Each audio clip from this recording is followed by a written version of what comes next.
Number level, একটা strong level. তো আমি এখান থেকে আপের সাথে যাব। ওকে, আমি ট্রেড প্লেস করে দিছি অলরেডি। ট্রেড পড়তেছে না কেন? ওকে, অলরেডি আমার ট্রেড পড়ে গেছে আপের জন্য, রাইট? এইখানে আপের জন্য ট্রেড নেওয়ার সিম্পল রিজন, মার্কেট উপর দিক দিয়ে কি করছে আমাদের, একটা অ্যাঙ্গেলস করছে, কিন্তু আমি নিচে দেখছি 30 রাউন্ড নাম্বার লেভেলে বায়াসটা প্রেজেন্ট। ওকে, তো দেখেন আমি হরিজন্টালি দেখে আমি কোথায় ট্রেড পেলাইছি, 30 রাউন্ড নাম্বার লেভেল, আপনারা একটু দেখেন। Let's see. তো এইখানে বায়ার্সের জোনও আছে। তো আমার ট্রেডটা তো 100% প্রফিট হবে, কিন্তু এই ক্যান্ডেলটাকে গ্রিন হওয়া দরকার, এটা ফেক ব্রেকআউট করছে, রেড ক্যান্ডেলটা ফেক ব্রেকআউট করছে।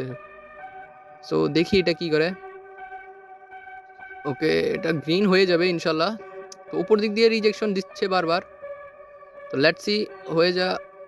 ওকে, এটা উইকের মধ্যে ক্লোজ দিছি। তো এইখানে আরেকটা শিওর শট, ওয়েট, আগে 30কে টাচ করুক, আমি এখান থেকে আপের সাথে যাই।